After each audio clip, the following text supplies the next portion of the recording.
Hello Telugu investors, మీ గురి కోసం మరి ఒక మంచి వీడియోతో మీ ముందుకు వచ్చేసాను. ఈ వీడియోలో మనం స్టాక్ మార్కెట్లో చేయకూడని పనులేంటో తెలుసుకుందాం. చాలామంది రీటైల్ ఇన్వెస్టర్స్ ఈ పొరపాట్లు చేయడం వల్ల స్టాక్ మార్కెట్లో వెల్త్ క్రియేట్ చేసుకోకపోవడమే కాకుండా తమకున్నటువంటి వెల్త్ను డిస్ట్రాయ్ అంటే కోల్పోవడం కూడా జరుగుతూ ఉంటుంది. అందువలన ఈ వీడియోను మీరు కొంత లెంగ్తీ అయినప్పటికీ కూడా పూర్తిగా జాగ్రత్తగా విని ఇందులో చెప్పినటువంటి పాయింట్స్ను మీరు నోట్ చేసుకొని మీరు సక్సెస్ఫుల్గా ఇంప్లిమెంట్ చేసినట్లయితే కనుక స్టాక్ మార్కెట్లో మీరు విజయం సాధించడానికి చాలా అవకాశం ఉంటుంది. మొట్టమొదటి సూత్రం, అప్పు చేసి స్టాక్ మార్కెట్లో పెట్టుబడులు పెట్టడం. ఇది చాలా పెద్ద తప్పండి. చాలామంది స్టాక్ మార్కెట్లో ఎక్కువ సంపాదించొచ్చేటువంటి ఆశతో లేదంటే దురాశతో ఏం చేస్తారంటే ఏదో ఒక రేట్స్కు ఎక్కువ వడ్డీకి డబ్బులు తీసుకొని వచ్చేసేసి స్టాక్ మార్కెట్లో పెట్టుబడులు పెడుతూ ఉంటారు. సో ఇది చాలా చాలా డేంజరస్. ఇది కేవలం మీ ఫైనాన్షియల్ ఆరోగ్యానికి డేంజరసే కాకుండా మీ కుటుంబానికి కూడా చాలా పెద్ద పొరపాటు కావచ్చు. మీరు చేసేటటువంటి ఒక్క పొరపాటు మిమ్మల్నే కాకుండా మీ జీవితానికి కూడా మీ కుటుంబానికి కూడా హానికరంగా మారవచ్చు. రీసెంట్గా మీరు న్యూస్ పేపర్స్లో కూడా చూసింటారు. ఒక వ్యక్తి ఈ విధమైనటువంటి దురాశతో ఒక 50 లక్షల రూపాయలు బయట నుంచి అప్పులు తీసుకొని వచ్చి స్టాక్ మార్కెట్లో పెట్టుబడి పెట్టి దానిలో విపరీతంగా లాసెస్ రావడం వల్ల అతను సూసైడ్ చేసుకోవడమే కాకుండా తన కుటుంబానికి కూడా తీరని ద్రోహం చేసిన సంగతి మీరందరూ న్యూస్ పేపర్స్లో ఈ మధ్యలో చూసింటారు. కాబట్టి ఎట్టి పరిస్థితుల్లో కూడా అప్పు చేసి స్టాక్ మార్కెట్లో పెట్టుబడులు పెట్టకండి. కేవలం మీ దగ్గర ఉన్నటువంటి డబ్బుతో మాత్రమే పెట్టుబడులు పెట్టేందుకు ప్రయత్నించండి. నిదానంగా ఎదగడం, స్థిరమైనటువంటి అభివృద్ధి సాధించడం అనేటటువంటిది వీలవుతుంది. తొందరపడి అత్యాశకు పోయి తప్పుడు నిర్ణయాలు తీసుకున్నట్లయితే మీకు మీ కుటుంబానికి అది చాలా ఇబ్బందికరమైనటువంటి పరిస్థితులను క్రియేట్ చేసేటటువంటి అవకాశం ఉంటుంది. ఇక రెండవది, ఇంకొంతమంది చేసేటటువంటి పొరపాటు ఏంటంటే తమకు ఆల్రెడీ ఉన్నటువంటి ఆస్తులను ఇప్పుడు అమ్మేసి వచ్చినటువంటి డబ్బుతో స్టాక్ మార్కెట్లో పెట్టుబడులు పెట్టడం. యాక్చువల్గా స్టాక్ మార్కెట్లో పెట్టుబడులు పెట్టాలంటే మనకు క్యాపిటల్ కావాలి. ఇది ఒప్పుకోదగినటువంటి అంశం. సో క్యాపిటల్ లేదనేటటువంటి విషయంతో వాళ్ళు ఏం చేస్తారంటే ఉన్న ఆస్తులను కూడా అమ్మేసేసేసి ఆ మొత్తం డబ్బు తీసుకొచ్చి స్టాక్ మార్కెట్లో పెడుతుంటారు. ఇది చాలా చాలా చాలా చాలా డేంజరస్. ఈ పొరపాటు ఎప్పుడు కూడా చేయకండి. మీకున్నటువంటి ఆస్తులను అమ్మి ఆ డబ్బును తీసుకొని వచ్చి స్టాక్ మార్కెట్లో పెట్టకండి. ఏదో ఒక రోజు రిచ్ అయిపోతామనేటటువంటి ఆశతో అస్సలు చేయకండి. ఉన్న ఆస్తులను ఆ విధంగానే ఉంచుకోండి. మీ దగ్గర ఉన్నటువంటి చిన్న చిన్న పెట్టుబడులతో కూడా మీరు మొదలుపెట్టి స్థిరమైనటువంటి ప్రణాళికతో ముందుకు వెళ్తూ మీరు స్టాక్ మార్కెట్లో డెఫినెట్గా డబ్బులు సంపాదించడానికి, మీరు రిచ్ కావడానికి అవకాశం ఉంటుంది. కానీ ఇటువంటి పెద్ద పొరపాట్లు చేస్తే మాత్రం కోలుకోలేని దెబ్బ తగిలేటటువంటి అవకాశం ఉంది. ఎంతోమంది ఇంతకుముందు ఈ విధమైనటువంటి ఆస్తులు అమ్మి తీసుకుని వచ్చి స్టాక్ మార్కెట్లో పెట్టుబడి చాలా దారుణంగా దెబ్బతిన్నటువంటి సంఘటనలు ఎన్నో ఉన్నాయి. ప్లీజ్ ఇటువంటి పొరపాటు మీరు ఎట్టి పరిస్థితుల్లో చేయకండి. ఇక మూడవది, అత్యాశకు పోవడం. స్టాక్ మార్కెట్ అనగానే జనాల్లో ఏ విధమైనటువంటి ఆలోచనలు ఉంటాయంటే కొత్తగా వచ్చేటటువంటి రీటైల్ ఇన్వెస్టర్స్ కూడా ఓవర్ నైట్లో రిచ్ అయిపోతాం అనుకుంటారు. అలా జరగదండి. స్టాక్ మార్కెట్లో ఏదో ఒకటి రెండు ఎక్సెప్షనల్ కేసెస్ ఉంటే ఉండొచ్చు. కానీ స్టాక్ మార్కెట్ అనేటటువంటిది మీరు ఒక ప్రణాళికాబద్ధమైనటువంటి పద్ధతిలో ముందుకు వెళ్ళి విజయం సాధించడానికి ఉపయోగపడేటువంటి ఒక మంచి ప్లాట్ఫామ్. అంతేగాని మీ అత్యాశలను, మీ ఆశలను సంపూర్ణం చేయడానికి స్టాక్ మార్కెట్ లేదు. మీ యొక్క కోరికలను, అవి కూడా రియలిస్టిక్ కోరికలు ఉన్నప్పుడు వాటిని రియలైజ్ చేసుకోవడానికి ఒక మంచి సాధనం. మీరు ఎప్పుడైతే గ్రీడీ అత్యాశకు పోతారో మీరు కొన్ని రాంగ్ డెసిషన్స్ తీసుకోవడానికి అవకాశం ఏర్పడుతుంది. ఈ రాంగ్ డెసిషన్స్ వల్ల మీకున్నటువంటి సంపదను కూడా కోల్పోవడానికి అవకాశం ఉంటుంది. కాబట్టి దయచేసి స్టాక్ మార్కెట్లో అత్యాశకు పోయి స్టాక్ మార్కెట్లో అడుగు పెట్టకండి. స్టాక్ మార్కెట్ అనేది లాంగ్ టర్మ్ గేమ్ అనేటటువంటి విషయాన్ని మీరు దృష్టిలో పెట్టుకొని స్టాక్ మార్కెట్లోకి ఎంటర్ కండి. ఇక తర్వాత పొరపాటు ఏంటంటే చాలామంది చేసేది స్టాక్ మార్కెట్ గురించి నేర్చుకోకుండా పెట్టుబడులు పెట్టడం. సి మొట్టమొదట మనం ఏ పని చేయాలన్నా ఆ పనికి సంబంధించినటువంటి స్కిల్స్, నైపుణ్యాన్ని అలవర్చుకోవాలి. ఆ పనికి సంబంధించినటువంటి నాలెడ్జ్ని నేర్చుకోవాలి. మనం కాలేజీ స్కూల్స్కి ఎందుకు పోతాము? ఒక సర్టన్ నాలెడ్జ్ని పెంపొందించుకొని ఆ నాలెడ్జ్ని ఉపయోగించి భవిష్యత్తులో మనం ఒక ఉపాధి కల్పించుకోవడానికి అవకాశం ఏర్పడుతుంది అనేటటువంటి ఉద్దేశంతో వెళ్తాం. అదేవిధంగా ఒక ప్లంబింగో లేదంటే ఇంకొక పని చేసేటటువంటి వాళ్ళు కూడా ఆ పనికి సంబంధించినటువంటి విజ్ఞానాన్ని మొట్టమొదట అలవర్చుకొని తర్వాత ఆ పనిలోకి దిగి డబ్బు సంపాదించడం అనేది జరుగుతుంది. మరి స్టాక్ మార్కెట్ కూడా అంతే కదా. ఈ విషయాన్ని అర్థం చేసుకోవడంలో ఎందుకు విఫలమవుతుంటారు? కాబట్టి స్టాక్ మార్కెట్లో మీరు పెట్టుబడులు పెట్టాలి, దిగాలి, తర్వాత స్టాక్ మార్కెట్ నుండి డబ్బు సంపాదించాలనుకున్నప్పుడు art of money making through stock market investment, stock మార్కెట్లో డబ్బులు ఎలా సంపాదించాలన్నటువంటి విజ్ఞానాన్ని కూడా మొట్టమొదట పెంచుకోండి. దానికి సంబంధించినటువంటి శిక్షణ పొందండి. దానికి సంబంధించినటువంటి పరిశ్రమ చేయండి. ఈరోజు టెక్నాలజీ వచ్చిన తర్వాత ట్రైనింగ్ పొందడం కానీ లేదంటే దానికి సంబంధించినటువంటి సమాచారాన్ని పొందడానికి కానీ ఎంతో అవకాశం ఉంది. ఇక రెండవది, స్టాక్ మార్కెట్లలో సైకిల్స్ అంటే కొంతకాలం బుల్ మార్కెట్ ఉంటుంది, కొంతమంది బేర్ మార్కెట్ ఉంటుంది. ఇటువంటి విషయాలను కూడా మీరు అర్థం చేసుకొని పెట్టుబడులు పెట్టినట్లయితే సరైనటువంటి రిటర్న్స్ పొందడానికి అవకాశం ఉంటుంది. ఇక తర్వాత ట్రెండ్స్ని కూడా సరిగ్గా అర్థం చేసుకోవాలి. సో కొన్నిసార్లు అప్వర్డ్ ట్రెండ్ ఉంటుంది, కొన్నిసార్లు డౌన్వర్డ్ ట్రెండ్ ఉంటుంది, కొన్నిసార్లు బుల్లిష్ మూవ్మెంట్స్ ఉంటాయి, కొన్నిసార్లు బేరిష్ మూవ్మెంట్స్ ఉంటాయి. వీటన్నిటిని కూడా మీరు అర్థం చేసుకొని సరైన విధంగా మార్కెట్లో పెట్టుబడులు పెట్టినట్లయితే మీరు ఒక స్థిరమైనటువంటి మంచి ఆదాయాన్ని సంపాదించడానికి అవకాశం ఏర్పడుతుంది. ఇక చాలామంది చేసేటటువంటి పొరపాటు ఏంటంటే సరైనటువంటి పరిశోధన చేయకుండా పెట్టుబడులు పెట్టడం స్టాక్ మార్కెట్స్లో అంటే స్టాక్స్లో. ఈ పొరపాటు ఎప్పుడు చేయకండి. Never invest in stocks without doing proper research. అంతేకాకుండా మీరు సరైనటువంటి పరిశోధన చేసి ఆ స్టాక్ గురించి సరిగ్గా అర్థం చేసుకున్న తర్వాత మార్కెట్ యొక్క సైకిల్స్, మార్కెట్ యొక్క ట్రెండ్స్ కూడా అర్థం చేసుకున్న తర్వాత ఒకసారి మీరు స్టాక్లో ఇన్వెస్ట్ చేసిన తర్వాత కూడా ఆ స్టాక్కు సంబంధించినటువంటిది అప్డేట్స్ రెగ్యులర్గా మానిటర్ చేసుకుంటూ ఉండాలి. ఇది చాలా చాలా అవసరం. ఇక స్టాక్ మార్కెట్లో అనేక మంది రీటైల్ ఇన్వెస్టర్స్ సులభంగా డబ్బు సంపాదించాలనేటువంటి ఆశతో ఏం చేస్తారంటే టిప్స్ ఇచ్చేటటువంటి వాళ్ళ గురించి ఎదురు చూస్తుంటారు. దీంట్లో ఈ స్టాక్లో ఇన్వెస్ట్ చేయి, దీంట్లో ఇన్వెస్ట్ చేయి, దీంట్లో అమ్ము, దీంట్లో కొను. ఇది చాలా డేంజర్ అండి. మీరు నిజంగా స్టాక్ మార్కెట్ నుంచి డబ్బు సంపాదించాలంటే మీరు ఎవరినైనా అడగండి. స్టాక్ మార్కెట్ నుంచి మంచి డబ్బు సంపాదించినటువంటి వాళ్ళని ఎవరినైనా అడగండి. సరైనటువంటి నాలెడ్జ్ ప్లస్ సరైనటువంటి పరిశోధన, రైట్ టైంలో ఎంటర్ కావడము, రైట్ టైంలో ఎగ్జిట్ కావడము. ఇవన్నీ కూడా చాలా ఇంపార్టెంట్ విషయాలు. కాబట్టి స్టాక్ మార్కెట్ గురించి ఫస్ట్ నేర్చుకోండి. నేర్చుకున్న తర్వాత సరైన పరిశోధన చేయండి. పరిశోధన చేసిన తర్వాత మీకు మీ యొక్క ఇన్వెస్ట్మెంట్ ఆబ్జెక్టివ్స్, మీ యొక్క రిస్క్ అపెటైట్కు సరిపోతుంది అనుకున్నప్పుడు ఇన్వెస్ట్ చేయండి. బాగా గుర్తుపెట్టుకోండి, ఎవరైతే టిప్స్ ఇస్తున్నారో వాళ్ళకు నాలెడ్జ్ ఉందా లేదా అన్నటువంటిది ఒక విషయం ఇంపార్టెంట్ అయితే, రెండవది మీరు వాళ్ళ టిప్స్ని నమ్మి పెట్టుబడులు పెట్టేదానివల్ల మీకు రేపొద్దున ఏమైనా లాసెస్ వస్తే వాళ్ళకు వచ్చి పోయేది ఏం లేదు. కాబట్టి అటువంటప్పుడు ఇంకొకరి మాటలు నమ్మి మోసపోవడం ఎందుకు? దయచేసి టిప్స్ ఇచ్చేవారిని నమ్మి మోసపోకండి. ఇక తర్వాత రెండవది, స్టాక్ మార్కెట్లో అపరిచిత వ్యక్తులను నమ్మడం. స్టాక్ మార్కెట్లోనే కాదు, నిజ జీవితంలో కూడా మీరు అపరిచిత వ్యక్తులను ఎవరినంటే వాళ్ళని నమ్మకూడదు.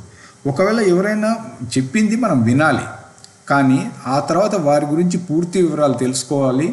తర్వాత వారు చెప్పినటువంటి విషయాలను సమగ్రంగా అవగాహన చేసుకోవాలి. ఆ తర్వాత దాన్ని పాటించాలా లేదా అన్నటువంటిది మన విచక్షణతో నిర్ణయం తీసుకోవాలి.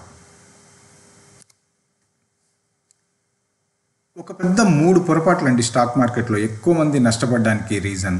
ఒకటి, ఓపిక లేకపోవడం, సహనం. స్టాక్ మార్కెట్లో పేషెన్స్, స్పేస్ అండి. ఓపిక అనేది చాలా చాలా అవసరం. స్టాక్ మార్కెట్ అనేది ఒక్క రోజులో అద్భుతాలను సృష్టించేటటువంటి సాధనం కాదు. దీర్ఘకాల ప్రయాణంలో మీకు ఖచ్చితంగా స్టాక్ మార్కెట్ సరైనటువంటి పెట్టుబడులు కనుక మీరు ఉంటే మంచి లాభాలను చేకూరుస్తుంది. చాలామంది ఏం చేస్తుంటారంటే, అందుకే ఇంతకుముందు చెప్పాను నేను, సైకిల్స్, ట్రెండ్స్ ఇవన్నీ కూడా అర్థం చేసుకోకపోవడం వల్ల ఏమవుతుందనంటే చాలా రోజులు వెయిట్ చేస్తారు పెట్టుబడులు పెట్టి ఇక ఓపిక నశిస్తుంది అనమాట. ఇక ఇది ఏమి ఇవ్వడం లేదు. కరెక్ట్గా అమ్మిన వెంటనే ఆ తర్వాత కొద్ది కాలానికో తర్వాత వెంటనేనో ఆ స్టాక్ అద్భుతమైనటువంటి పర్ఫార్మెన్స్ ఇస్తుంది. దీనికి అంతటికీ మూల కారణం ఏంటంటే వీళ్ళ స్టాక్ గురించి, తర్వాత స్టాక్ మార్కెట్ సైకిల్స్, ట్రెండ్స్ గురించి సరైనగా అర్థం చేసుకోకపోవడం. తర్వాత రెండవది ఏంటంటే తొందరపడి నిర్ణయాలు తీసుకోవడం కూడా చాలా పొరపాటు. సి ఒక ఎగ్జాంపుల్ చెప్తాను. ఈ మధ్య రీసెంట్గా జరిగినటువంటి నా విషయంలోనే జరిగినటువంటి ఒక చిన్న పొరపాటు. సి ఒక స్టాక్లో నేను ఇన్వెస్ట్ చేశానండి. ఓకే, అది స్వల్పకాలానికి ఇన్వెస్ట్ చేశాను. నాకు తెలుసు ఈ స్వల్పకాలంలో ఇది పెరుగుతుంది అనేటటువంటి అంశంతో ఇన్వెస్ట్ చేశాను. కానీ 2-3 రోజులైనా కానీ నేను అనుకున్నటువంటి అంచనాలను అది చేరుకోలేకపోయింది. సో ఆ రోజు కొంత మనం స్టాక్ మార్కెట్లో ఎమోషన్స్ని కంట్రోల్ చేసుకోవడం కూడా చాలా ఇంపార్టెంట్ అని నేను కూడా ఇంతకుముందు ఎన్నోసార్లు చెప్పాను కదా. ఒక్కోసారి మనమే పాటించకపోతే కూడా రిజల్ట్ ఎలా ఉంటుందో నేను చెప్తున్నాను మీకు. సో నాకు ఆ రోజు కొద్దిగా మూడ్ కూడా బాగాలేదు. జనరల్గా మనం మూడ్ బాగాలేనప్పుడు టర్మినల్ ముందు కూర్చోకూడదు.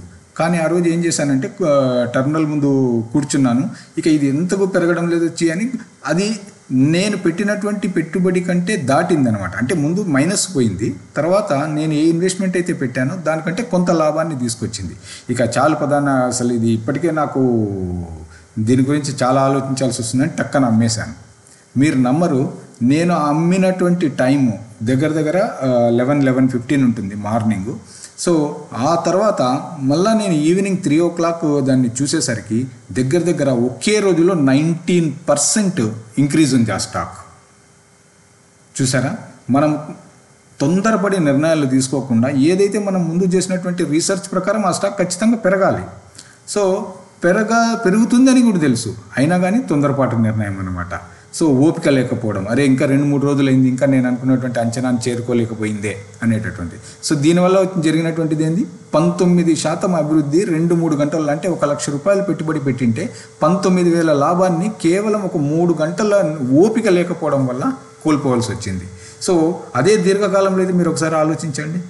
కాబట్టి ఒకటి, స్టాక్ మార్కెట్లో ఖచ్చితంగా సహనం ఉండాలి. రెండవది, తొందరపడి నిర్ణయాలు తీసుకోకూడదు. మూడవది ఏంటంటే అతి తక్కువ పెట్టుబడి పెట్టి తక్కువ కాలంలో అత్యధిక లాభాలను ఆశించడం, ఇది కూడా పొరపాటు. సో కాబట్టి స్టాక్ మార్కెట్లో వచ్చినటువంటి వాళ్ళు ఈ 3 పొరపాట్లు కూడా చేయకండి.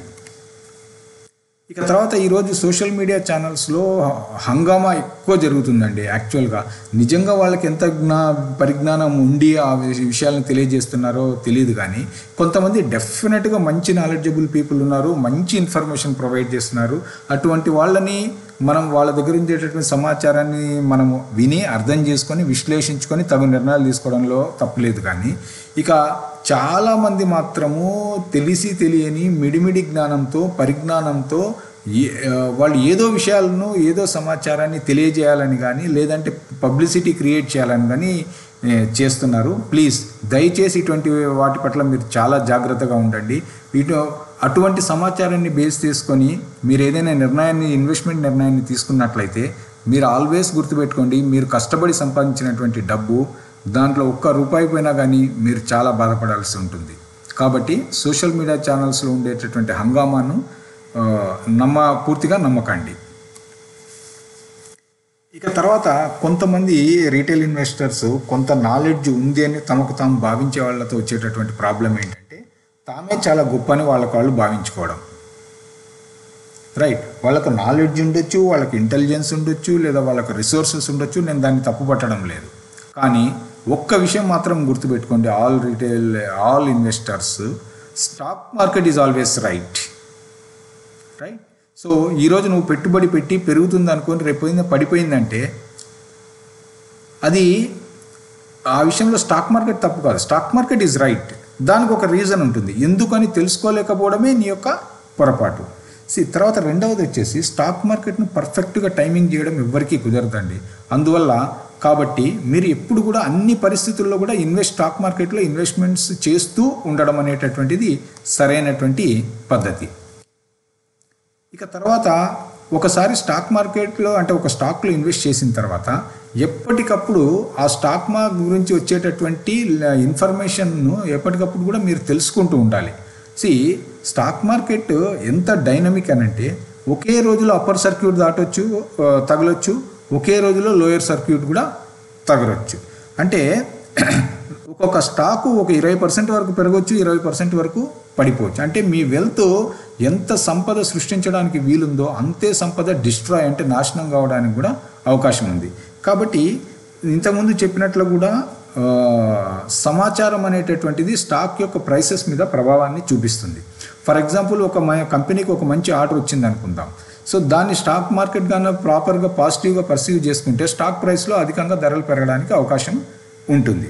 అదే కనుక మార్కెట్ పర్సెప్షన్ వేరే సమాచారాన్ని బేస్ చేసుకొని నెగిటివ్గా ఉందనుకోండి, అదేవిధంగా స్టాక్ యొక్క ప్రైస్ కూడా అంతే దారుణంగా పడిపోవడానికి అవకాశం ఉంటుంది. కాబట్టి మీరు ఇది ఇన్వెస్ట్మెంట్ అనేటటువంటిది పెట్టి వదిలేసేటటువంటిది కాదు. కాబట్టి మీరు ఏ స్టాక్స్లో అయితే ఇన్వెస్ట్ చేస్తారో వాటికి సంబంధించిన సమాచారాన్ని కూడా మీరు ఎప్పటికప్పుడు అప్డేటెడ్గా ఉండడం చాలా చాలా అవసరం. ఇక చాలామంది చేసే రీటైల్ ఇన్వెస్టర్స్, కొత్త ఇన్వెస్టర్స్ చేసేటటువంటి పొరపాట్లు, రెండు పెద్ద పొరపాట్లు ఏంటంటే, ఒక స్టాక్ కొంటారు, అది పడిపోతూ ఉంటుంది. సో పడిపోతున్నప్పుడు వెంటనే ఏం చేస్తారంటే ఆ యొక్క లాసెస్ను తగ్గించాలనేటటువంటి ప్రయత్నంలో మరింత పెట్టుబడి పెట్టి అదే స్టాక్ను కొండి, అంటే దీన్ని యావరేజింగ్ అని అంటాం అనమాట.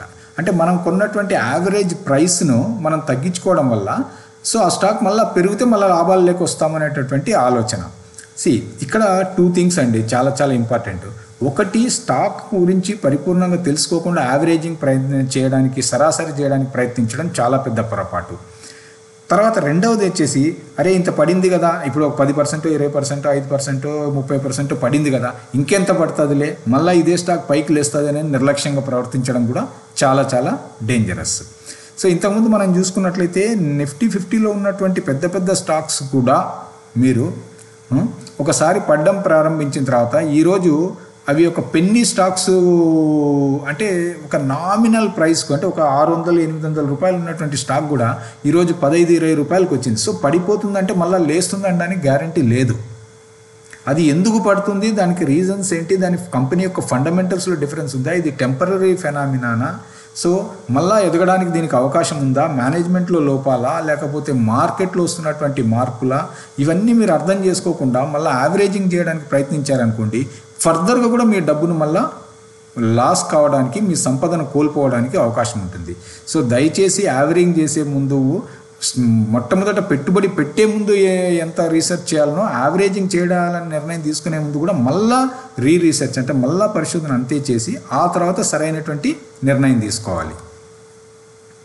తర్వాత కొంతమంది ఉంటారండి, స్టాక్ మార్కెట్లోకి వచ్చేసేస్తారు, కొద్ది రోజులు ఉంటారు, సో లాసెస్ ఇదిగో ఇంతకుముందు చెప్పినటువంటి రకరకాల కారణాల వల్ల కావచ్చు, ఇంకో వేరే కారణాల వల్ల కావచ్చు, వాళ్ళకు లాసెస్ వస్తుంది.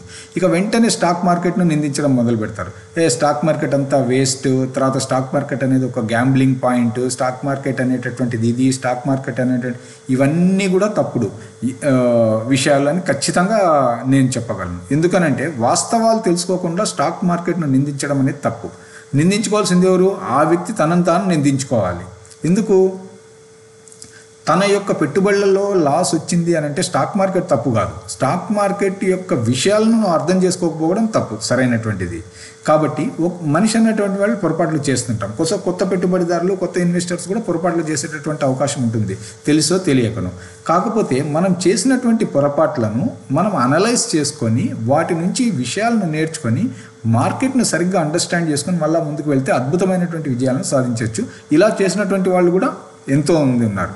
కాబట్టి వాస్తవాలను గమనించకుండా మార్కెట్ను నిందించడం అనేది స్వయం కృతాపరాధం అని నేను ఖచ్చితంగా చెప్పగలను. తర్వాత ఇంకొకటి ఏంటంటే, చాలా వరకు మనం బేసిక్గా మనల్ని మనం అర్థం చేసుకోవడంలో, మన పరిస్థితులను, వాస్తవ పరిస్థితులను అర్థం చేసుకోవడంలో విఫలమవుతూ ఉంటాం. సో ఈ ఇనబిలిటీ ఏదైతే ఉందో, మనకు ఆ శక్తి లేకపోవడం, అంటే మనల్ని మనం సరిగ్గా అర్థం చేసుకొని మన వాస్తవ పరిస్థితులను సరిగ్గా అర్థం చేసుకోకపోవడం అనేది నేను బిగ్గెస్ట్ బ్లండర్ అని అంటాను. ఎందుకంటే మనల్ని సరిగ్గా అర్థం చేసుకోకపోవడం, వాస్తవ పరిస్థితిని సరిగ్గా అర్థం చేసుకోకున్నప్పుడు మనల్ని ఓవర్ ఎస్టిమేట్ అన్నా చేసుకుంటాం, మనల్ని మనం చాలా గొప్పనన్నా మనం భావిస్తాం, లేదంటే మనల్ని మనం అండర్ ఎస్టిమేట్ అన్నా చేసుకుంటాం, అంటే మనలోని శక్తియుక్తులను మనం తక్కువగా అంచనా వేసుకుంటాం. సో రెండు కూడా డేంజరస్ విషయాలే. కాబట్టి మనల్ని, మన వాస్తవ పరిస్థితుల్ని సరైన విధంగా అర్థం చేసుకోవడం అనేటటువంటిది ఒక్క స్టాక్ మార్కెట్లో విజయం సాధించడానికే కాదు, జీవితంలో విజయం సాధించడానికి కూడా చాలా చాలా అవసరం. సో కాబట్టి విన్నారు కదా, స్టాక్ మార్కెట్లో ఈ రీటైల్ ఇన్వెస్టర్స్, మీరు వచ్చినట్టు కొత్తగా వచ్చిన వాళ్ళైనా, ఆల్రెడీ ఉన్నటువంటి వాళ్ళైనా ఈ పొరపాట్లు చేయకండి. ఇవి చాలా కాస్ట్లీ పొరపాట్లు కావచ్చు. మళ్ళీ మీరు ఒక క్రికెట్లో మనం క్రికెట్ ఆడాలి అని అంటే ఒక బ్యాట్స్మెన్ క్రీజ్ మీద నిలబడాలి. రన్స్ చేసినా చేయకున్నా నిలబడినప్పుడు రన్స్ చేయడానికి ఒక అవకాశం అనేటటువంటిది లభిస్తుంది. అదేవిధంగా స్టాక్ మార్కెట్లో కూడా మనం విజయం సాధించాలంటే మనం కొంత క్యాపిటల్ను ప్రొటెక్ట్ చేసుకొని స్టాక్ మార్కెట్లో నిలబడాలి. సో అప్పుడే మనము సంపదను సృష్టించడానికి వీలవుతుంది. అలా కాకుండా ఇప్పుడు ఈ పైన చెప్పినటువంటి పొరపాట్లలో ఏ పొరపాట్లు చేసైనా కానీ మీ యొక్క క్యాపిటల్ లాస్ అయిందనుకోండి, మళ్ళీ స్టాక్ మార్కెట్లో పెట్టుబడులు పెట్టడానికి కానీ స్టాక్ మార్కెట్లో నిలబడి సంపద సృష్టించడానికి కానీ మీకు ధైర్యం సరిపోదు, లేదా మీ పరిస్థితులు సహకరించవు. కాబట్టి దయచేసి ఈ యొక్క విషయాలను ఈ వీడియోలో చెప్పినటువంటి చాలా ఇంపార్టెంట్ విషయాలను అర్థం చేసుకొని మీ యొక్క క్యాపిటల్ను ప్రొటెక్ట్ చేసుకొని మీరు ముందుకు వెళ్ళినట్లయితే అద్భుతమైనటువంటి విజయాలు సాధిస్తారు. స్టాక్ మార్కెట్లో అద్భుతమైనటువంటి విజయాలు సాధించాలనేటువంటి చెప్పేటటువంటి ఒక ప్రధానమైన విషయం ఏంటంటే ఎప్పుడు కూడా మీ క్యాపిటల్ను లాస్ కాకూడదు. అంటే ఈరోజు ఒక 10,000 రూపాయలతో మీరు స్టాక్ మార్కెట్లో పెట్టుబడిలో పెట్టారనుకుందాం. 10,000 రూపాయల కంటే ఎంత పెరుగుతుంది అనేది ఒక పక్కన పెడితే 10,000 రూపాయలు 9,999, 9,000, 9,500 అంటే క్యాపిటల్ లాస్ కాకూడదు, మీరు పెట్టినటువంటి పెట్టుబడి లాస్ కాకూడదు. ఈ విధమైనటువంటి జాగ్రత్త మీరు తీసుకోగలిగిన రోజున మీరు స్టాక్ మార్కెట్లో విజయం సాధించడానికి చాలా చక్కటి అవకాశాలు ఉంటాయి. ఓపికగా ఈ వీడియో చూసినందుకు మీ అందరికి కూడా ధన్యవాదాలు. మళ్ళీ మరొక మంచి వీడియోతో మళ్ళీ కలుస్తాను. ఈ వీడియోలో ఉన్నటువంటి తెలియజేసినటువంటి కంటెంట్ మీకు నచ్చినట్లయితే, మీకు ఉపయోగపడుతుందని మీరు భావించినట్లయితే దయచేసి లైక్ చేయండి. మీ యొక్క అభిప్రాయాలను కామెంట్స్ రూపంలో తెలియజేయండి. ఇంకా ఇటువంటి వీడియోలు కానీ మీరు కావాలనుకుంటే ఏ టాపిక్స్ మీద కావాలనుకుంటున్నారో కామెంట్స్ రూపంలో తెలియజేయండి. అంతేకాకుండా మీరు కామెంట్స్లో అడిగేటటువంటి ప్రశ్నలకు నేను ఖచ్చితంగా మీ అభిప్రాయాలకు నేను సమాధానం తెలియజేస్తాను. దయచేసి ఈ వీడియో మిగతా వాళ్ళకు కూడా పనికొస్తుందని కనుక మీరు భావించినట్లయితే షేర్ చేయండి. ఛానల్కు సబ్స్క్రైబ్ చేయడం మాత్రం మర్చిపోకండి. Wish you all the best Telugu investors.